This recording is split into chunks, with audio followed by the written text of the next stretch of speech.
Okay, so a huge good afternoon and welcome to the Step Up Youth podcast. My name is Ashley Price and I'm going to sit on the advisory board for Step Up Youth, and it is my pleasure today to hold our second podcast in the series, talking to the wonderful Munashe and Faith of an organisation called Anti-9 to 5.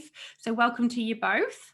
Thank you so much. It's a pleasure to be here on behalf of me and Faith. It's just awesome to speak to you guys. So yeah. Thanks, Munashe. And also joining us on today's call, I have personally invited my own founder and chief executive of the Global Business Institute, Wayne Clarke. So hello, Wayne. Hello, everyone, and welcome. Thank you, Ash, for involving me, and thank you, Munashe and Faith, for being on the session as well. Looking forward to it. Fantastic. So today we really want to focus on the movement that Munashe and Faith have created in Anti-9 to 5, which is encouraging youth and people that are coming up and out of education to participate in starting their own organizations through stocks and shares and crypto. So what I wanted to do is really explore that journey with you guys today and understand what was the motivation behind setting up Anti-9 to 5 Society, and also how do people get involved? Like, what are we going to learn from you and how can we attract new members to join your organization? So what I'd really like to do is kick off with you guys just explaining a little bit more about yourselves and where did you come from and what is Faith and Munashe's background. So I'll start. My name is Faith, and in the internet, people like to call me. Well, actually, I called it myself, Black Bezos, and I'm a university student, but my main passion is stock trading and investing. Yeah, and I got into stocks. I'd say I've always been into business. I've always been into selling sweets and chocolates in secondary school and just always wanting to know who's the richest guy on earth, blah, blah, blah. And I think it was just, and then it's like when I found stock trading, when I found stocks, it was like, oh, this is an opportunity for me to use my knowledge that I know about business and it's kind of like football gambling, where people who know football so well, they kind of gamble, but they do it strategically. So it's kind of the same way where I'm able to use my knowledge and then kind of use my knowledge to gamble on which companies are going to do best because I understand them so well. And yeah, I really do enjoy the long-term aspects of it, and in terms of investing and short-term. And it's something that I then realized that why don't more people know about this? Because everyone knows that for wealth creation, you can buy property and stuff like that. But I feel like stocks is actually way easier because there's less barriers to entry and you can even get higher returns than property, and it's even easier than maybe owning a business, which you have to go through stress, etc. So yeah, when I realized that, and the earlier you start, the better. All the data shows that the earlier you start with investing, even if it's a small amount, over a long period of time, you will come out just exponentially better. So when I realized all these and put them together, I said, oh, people need to know about this, especially the younger generation. Yeah. Okay, great. Munashe, how about yourself? Yeah, so it's a similar story to Faith. I'm not in university, but I finished college studying economics, business, accounting, and mathematics. So really, I've always been entrepreneurial myself. And I stepped into the realm of trying to figure out this realm of financial literacy, of investing, of how to really multiply my money. And I just continue going to the rabbit hole of just constant research. And I found out about trading. I found out about the currency exchange. I found out about commodity exchange. I found out about cryptos. I was like, okay, let me educate myself. Let me understand this, because surely if these investment bankers, these hedge fund managers understand it so well, maybe I can too. So from this, I just continued my journey, and I started at 16. And so yeah, I was like, you know what? There's so many people that ask me these questions saying, Munashe, how did you get into this? Munashe, what does this mean? How do I do this? How do I understand these? How do these correlate with this? And I was like, I can start a group. I can help other people understand this. And so I was like, Faith, let's do this. Let's educate. Let's help others. Let's create a community of people who want to learn more, who want more, who believe that they deserve it. So then, yeah, we just created the Anti-9 to 5 Society. And we're nearing around 1,000 overall members. So it's just been amazing, and And yeah. It's been a real journey, yeah. Even Yeah. in short space of time, yeah. Yeah, 100%. And how did you two meet then? Did you meet through education, or were you friends beforehand? Okay, so I have another friend who owns a similar type of group, but it's to do with reselling.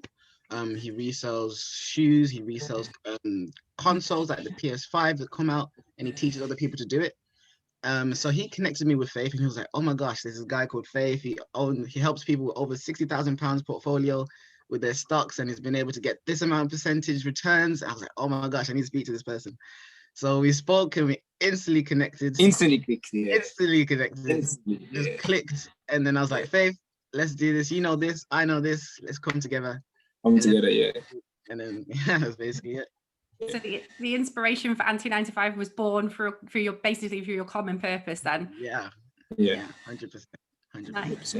Okay, so as somebody who's come into this totally blind, okay, we don't know anything about Anti 9 to 5 society at this point in time. What is it, as somebody who's brand new to invest in stocks, crypto, etc., what is it that I would experience from joining your society, to join your club? What would I get as a member, as a consumer, as a customer of yours? So Anti 9 to 5 society, what you're going to receive from us is a place where you can, it's like two ways where you can make money, because there's two things: you can make money, but you also need to learn how to keep your money. So what you're going to get from Anti 9 to 5 is a place where you can make money through different avenues. If that might be through stock trading, forex trading, or crypto trading, and other things. We've also do reselling Pokemon and drop shipping, e-commerce. We have things all the time.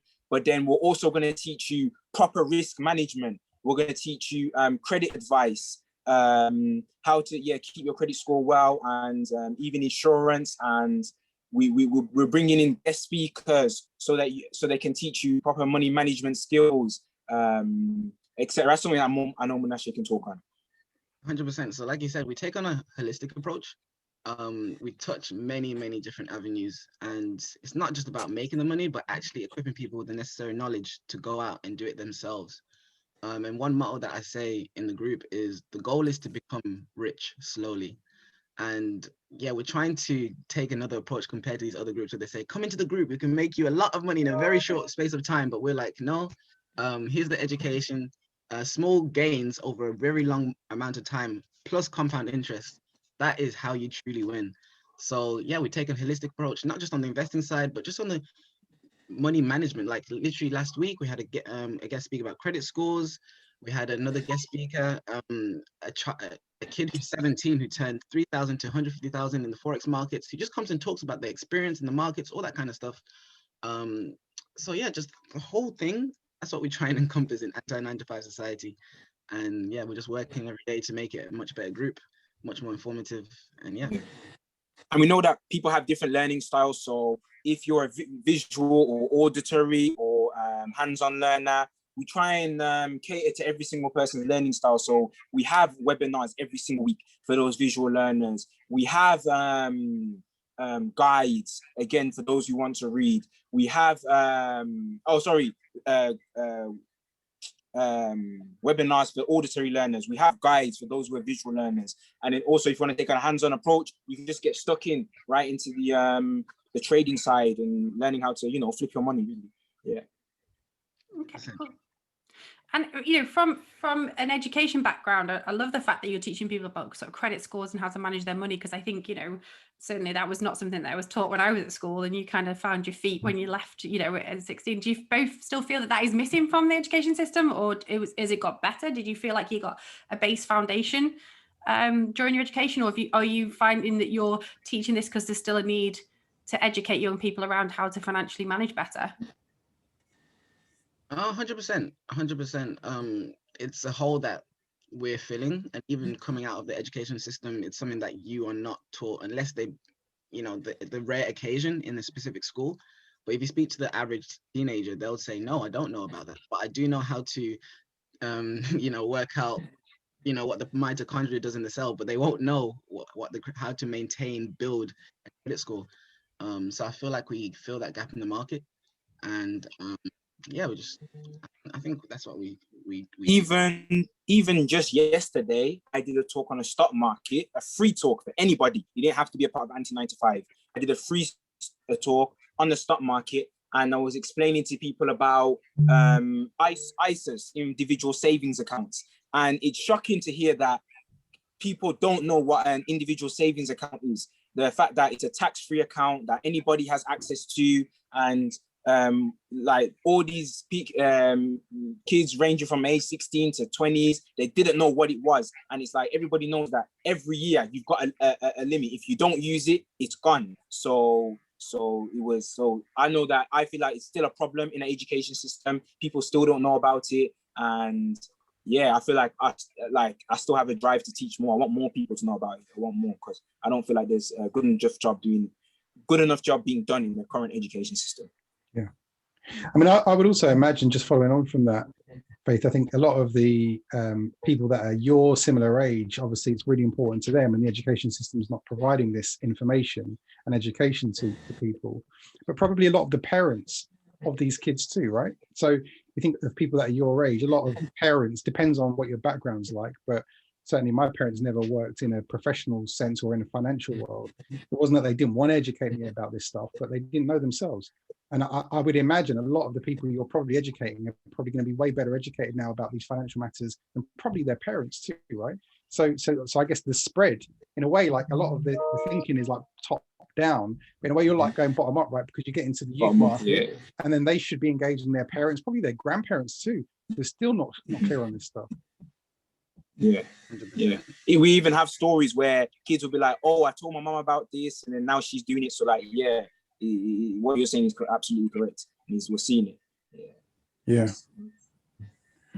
Well, and in terms of sorry, Ash. No, go for it. No, after you, please. Yeah, I mean, I've got a million questions already. I mean, firstly, I think what you're doing is fantastic. Honestly, it's brilliant. It's so needed. It's obvious the passion you guys have got for it. And I think, given the tools that we've now got at hand with internet and everything else, I think the opportunity you've got for this is quite immense. I'm interested in terms of the business side of doing this, because you've got 1,000 members in the community now. Do you have how do you turn this attention and interest into a commercial vehicle for you? Is that on revenue splits on profits you're making for people and advising them? Because I guess you're into a tricky space there, because that's the financial advisory world, of which is highly regulated. So how do you monetize this attention you're going to get, and that you're getting at the moment? So we've really broken it down into a subscription service. Okay. And of course, we have to clearly state we are not financial advisors. Yeah. So we have two options where people go for a £40 option or a £20 option, and with those options, they have different access to information, to different people, to different services. So the main thing that we do emphasize is that we're not financial advisors, so that's the main way that we do monetize it. And even for the free members, we still do give them some sort of value, if it means some type of information on some stocks that have come out, or an alert, or anything to do with that kind of nature. We still give that type of value. But that's definitely the main way that we do monetize this. Faith, do you have anything to add? No, I think you're explaining it well. We just do for a subscription-based service, and we've got the £40 one. We'd argue that's the main one. That's your anti-9 to 5. You're getting everything that we offer. But the £20 one is more cost-effective service, but you still can take advantage of everything that you need to take advantage of. Yeah. Cool. And obviously, I mean, ambitious plans for your growth. I mean, how do you attract new members to sign up to the membership and the subscription? We use many different types of advertising routes. For example, we get in touch with influencers who have over 100k subscribers on their Snapchats, Instagrams, where they clearly explain our service. We're also on websites which are to do with Discord, where people type in the keywords crypto, forex, stocks, and then our name pops up. We also have our YouTube channel. We have TikTok. So we're just literally trying to go in different, social media realms to get as many people. So yeah, those are the main ways that we try and attract new members. Yeah, we just try to go where our target audience is. Most of the youth are using, TikTok and Snapchat, so that's where we try to be. That's what we try to do. Awesome. Okay, Wayne, have you got anything to add? Yeah, in terms of so we've got Black Bezos on the line live right now. And is that the plan? I mean, in terms of where you guys want to get to, is it that, and you talk about becoming rich over time, and slowly over time, which I think is a fantastic way to approach it. Is that your own personal goal with this vehicle and what you're building? Is it to, is that the plan to get to that sort of level of wealth, or do you have a different ambition for where you're trying to take it? In terms of the group, I wouldn't say there's a monetary value of where we want to take it. It's just in terms of how many individuals we can actually help equip to get into these fields. Like for me, like Faith was talking, he was like, bro, how many people do you want to impact? How many people do you actually help? And I was like, in the thousands. I want people to say, oh, I joined this place and I learned this, this, and this. And now that I'm 25, 26, 27, 28, I got a boost. I got that education when I was 19, 20 to help me build my legacy. So that's what I see. But I wouldn't put a monetary value on it 100%. Yeah, no, I'm really happy you said it. I mean, in terms of the response, because I think the main thing that we've seen, and Ashley and I and our company, we've worked now with thousands of leaders in 50 countries around the world, and seen a lot of people who've built some really successful companies. And one of the things that we've definitely learned is the passion and the energy for why you're doing it does seem to trump a financial target, because when energy's low, and you're wealthy, you're not going to be inspired that much more to make even more money. I've not met anyone. We've met now 5 billionaires, and there's 2,000. They reckon there's about 3,000 billionaires on the planet. And we've met 5, and we spent a lot of time trying to learn and understand their mentality and understand the mindset. And none of them, one of them, you'd say, let's discount them because they were born as a billionaire, right? So let's discount that one. The other 4 are interesting because they built their fortunes from ground up. All of them shared exactly the same trait, that they were tremendously passionate about what it is they wanted to create. The money thing was never there. And actually, the last guy that I met was worth about £3 billion. And he met me at this cafe in Notting Hill. You would never ever tell that the guy was worth anything. I mean, he looked quite poor, to be honest, right? But well, when he walked into the cafe, I'm looking at him thinking, nah, it's not you. Is it you? It's you. I'd have been decked out in a lot of gold, right? A lot of Versace, but I wasn't. But when I saw him, I just thought, it's quite interesting, because his passion was all about what he was doing. All 4 of these people who've made these unbelievable sums of money were passionate about exactly what you've described, which was the impact, right? If you think about how many people could you impact, you're really talking about millions of people you could impact. And why not, right? And if you do impact millions of people in the right way, you're going to make yourselves an absolute fortune. But that's the byproduct, right? That's the byproduct, yeah. 100%. The way I really learned that from was from Jeff Bezos, and how he Black Bezos. But where he kind of said, when they asked him, okay, what is it you want to do with Amazon? And he's like, my goal with Amazon is much bigger. I want to be what did he say? He says, I want to be the most customer friendly service in the world. And Jeff Bezos got that inspiration from, I believe it was the president of Singapore or something like that, where they decided that we're not just trying to be where Singapore was like just 20 or 30 years ago, it was actually nothing, but where it's come to now. And he kind of said the same thing, where they wanted a complete change, and it wasn't just based off money. It was just, it has to be bigger than that. It just has to be bigger than that. It just has to be bigger than that. When me and Munashe sat down, and some people say, okay, we sat down and we were kind of like, okay, what's our goal with this? What's the end target? We didn't sit down. We tried to, we thought, okay, let's write a number down of what we're trying to reach. And then we thought to ourselves, it has to be bigger than that, because once we reach that number, then what? So we said, no, it has to be bigger than that. How many people can we impact? Yeah. And have you seen the deal that Jay-Z's just done with Louis Vuitton, Moet Hennessy? Yeah.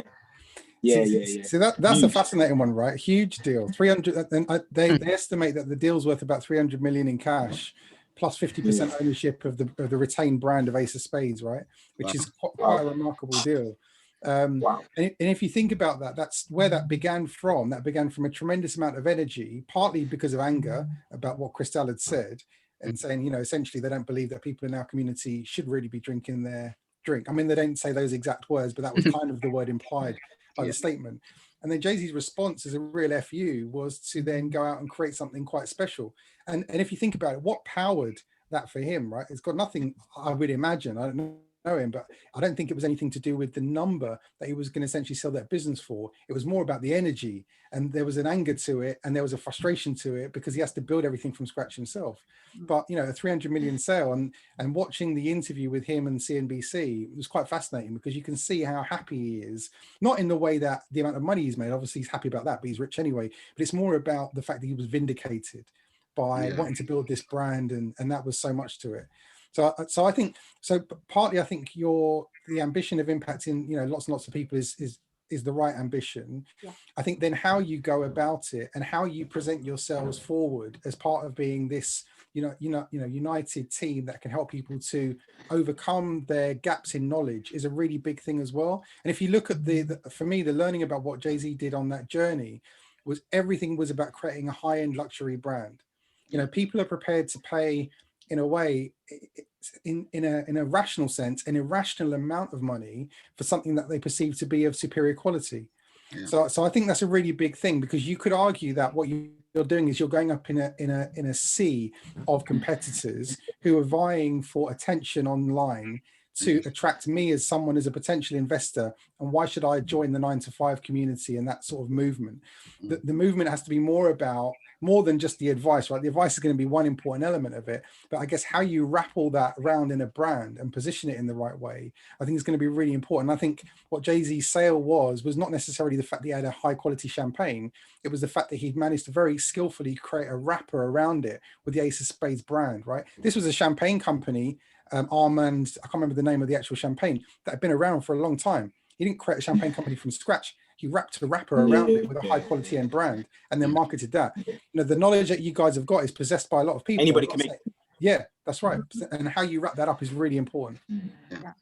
And if you guys thought about your sort of like, because you come across as very sort of like very fresh and very with it. If you thought about like what your brand represents or what your values, you want your values to be as a company, because I know we spend our lives advising boards of companies that are, let's face it, quite corporate and quite boring, and they'll come out with things like integrity and trust, but thinking of it from a new angle and creating something really from scratch, which a lot of the companies that we deal with, they've been around for sort of hundreds of years in some case. They can't create something that new because they've got a foundation there, whereas what you guys are doing is building it from scratch, which gives you the opportunity to create something that no one's done before. Have you guys thought about that journey and what you want that to look like? I think naturally we have that kind of youthful edge, and of course those values that you just mentioned with those companies, we still obviously want to embody that. But the main thing is the youthful edge, and we're in such an interesting time, like with cryptocurrencies being so fresh, like literally it's a baby. It's like literally, not many people still don't understand the power of it. That youthful edge where we literally say, guys, this is our USP. This is who we are. We are young. We are passionate. We are ready to, take on the markets against these other, big companies. So I think that's something that we really try and display as our USP, 100%. I love it. Yeah. And I know, obviously, Faith, you're in university, so you've probably not even thought about this so far. But Munashe, what was it for me? Like, I was really intrigued when I read your story. Is that why you kind of didn't want to go into that sort of corporate world, and what most people we speak to, in particular, Wayne lectures a lot at Cash University, and most people now don't want to leave university and go into corporates. They just don't. They don't want to do it. They want to go and do what you guys do and be entrepreneurial, start their own business. I mean, was there? I know obviously there's that side of it. Was there anything in particular you thought, I just want to be anti 9-to-5, like I don't want to go and do it? Like what was it that was the foundation of it, Well, I went to some lectures, and beforehand I wanted to go to LSE, I wanted to go to Oxford and do economics and politics. And I sat down and I listened to what we were talking about. We're talking about, very, very informative things, but I just couldn't make it tangible in the real world. I just couldn't move on with it. Like I'll close my laptop from the online lesson. I just think, okay, what do I do now? Where do I go?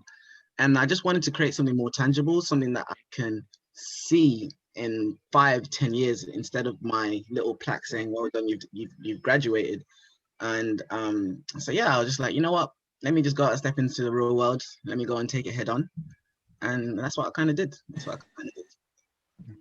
Yeah. Even for me, my university journey has been a bit unconventional. Number one, I don't take a financial kind of degree. My actual passion, another one of my passions is kind of like health. Like I want to do medical.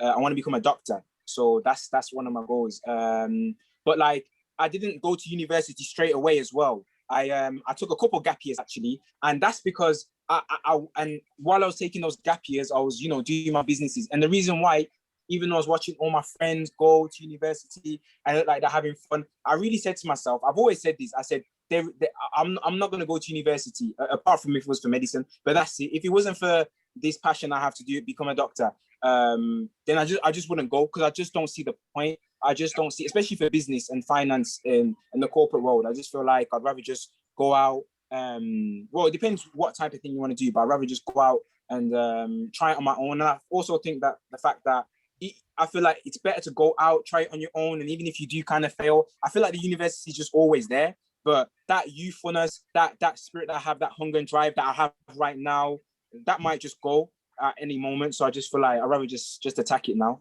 Yeah.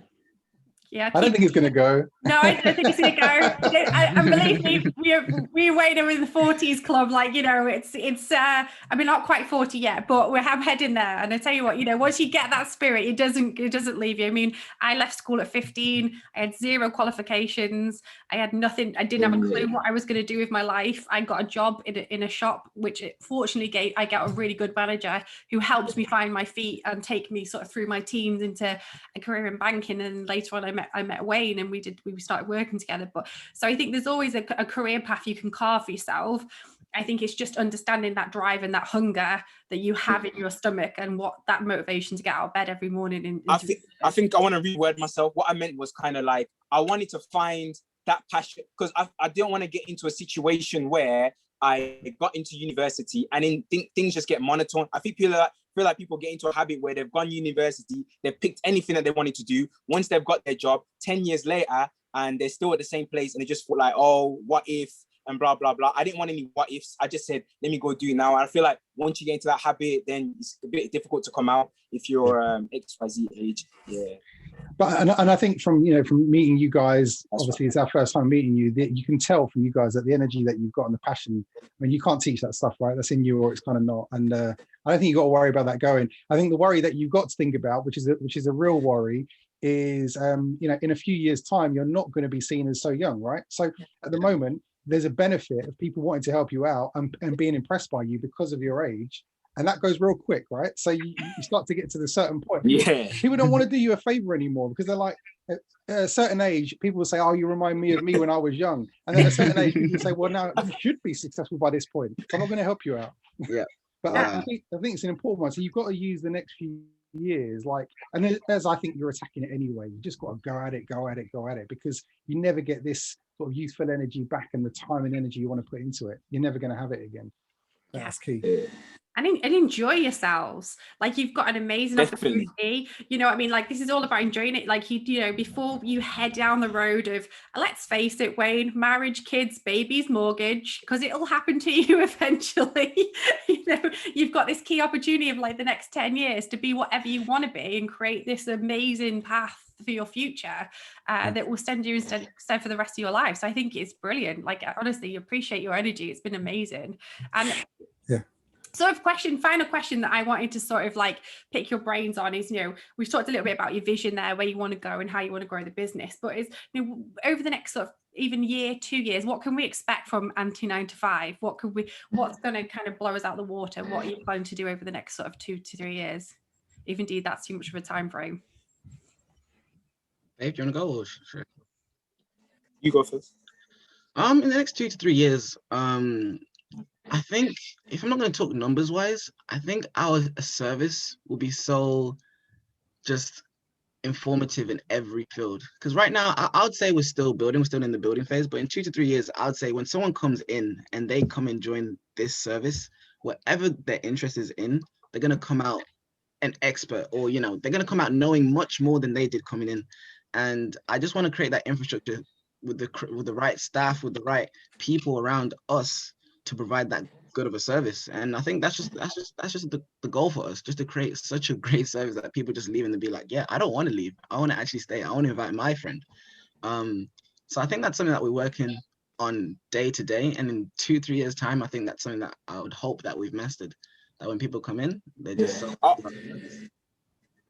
I hope that we get to a point where anybody that comes in, it's like there's no ceiling in terms of what whatever they want to get out of Anti 9-to-5, I want it there ready. So what I mean by that is kind of like university, where you can do year one. If you complete year one, you go to year 2, then you can do year 3, then you can do a master's, then you can go to a PhD, and you can go higher and higher and higher. And so I want to get to that point where however high somebody wants to get to go, Anti 9-to-5 can help support them in whatever they want to do. So yeah, and we want to go. We've got some crazy ideas. Like we would love to do like in person, obviously when the whole COVID situation calms down, in person talks, maybe even go in different countries. Like we got crazy ideas, and just really expand it. Yeah. 100%.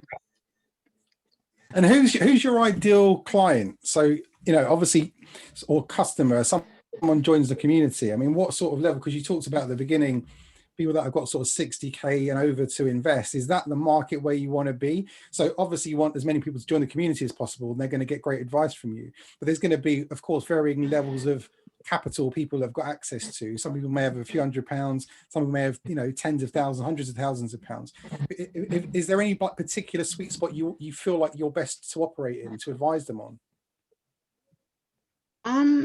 That's a very, very good point that you said right there, because looking at our current demographic breakdown in the group, I'd say it falls literally between, when it comes to ages, 17 to 23. Okay. And when it comes to capital, the capital wouldn't be that high compared to 23 plus year olds. Yeah. So really what we're looking for is people who, first of all, willing to learn, and then the capital, you can eventually get that capital from a job. You can eventually get that capital from, investors, from your family, but really just people who are really willing to learn. That's the first thing. And then the capital, they talk to us and we just be like, okay, you can go down this route, we can go down this route. This is probably best. These are the type of returns. These are the type of initial capital injection that you need for this. So it's hard to pin it down exactly because it's such a broad market, such a weird space that we're in. What would you say, Faith? Yeah, so yeah, just like as Munashe says, it's hard to pin it down, but the ideal person is, again, somebody who's just willing to learn, somebody who's heard about all these terms and stuff like that, and they want to get interested, but they don't know where they could go. Like I look back, and if I could have joined a group like this, I would have jumped on the opportunity somewhere that I could learn. Oh, I've heard about stocks. I don't really know what it is. These guys can teach me. Oh, let me jump in. And I might just have a few hundred, but at least I tell people it's better off that you learn. And like, there's this one kid that I knew before, even at Anti 9-to-5, and he was 17, and he was obviously, you can't invest until you're 18 in the stock market. But he learned for maybe 6 months straight, just watching YouTube video after YouTube video on Tesla, just a huge willingness to learn. And as soon as he turned 18, he had all his savings, around like £8,000, and he put it into Tesla, majority of it into Tesla, and now it's sitting on something like 60,000 or something. Obviously, he got lucky. He took advantage of the whole March. He invested it in March, but it kind of did show. And yeah, he did get really, really lucky. But it did show that like he had that huge eagerness to learn. He put his money where his mouth is, and that's what we're looking for. Somebody who just got an ego. So I tell them all the time, like, it doesn't really matter about your capital right now. Learn, get the skills, and then it's better off to know what to do with your money than to have money and not know what to do with it.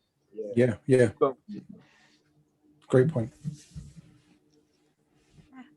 Cool. Okay. Well, look, it's been an absolute pleasure speaking to you all today. Thank you so much. Wayne, thanks for joining in. Appreciate your time. Munashe, Faith, it's been lovely to meet you. I honestly feel so inspired and so energized by your organization. I'm so excited for your future and what this is going to do for you guys. I think it's going to be fantastic. So keep doing what you're doing. Keep us posted. We're going to put some information up on the Step Up Youth podcast of how you can contact Munashe and Faith's organization, and indeed join and sign up for membership if you want to.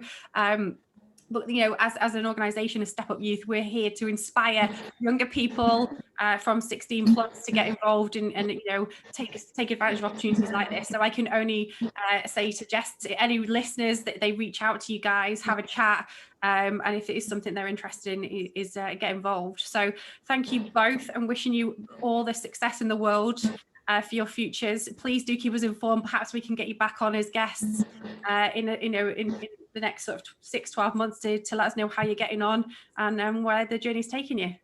Thank you so much. It's been a pleasure to be here. Thank you so much. Lovely. Take care. Thank See you you. guys. Bye-bye.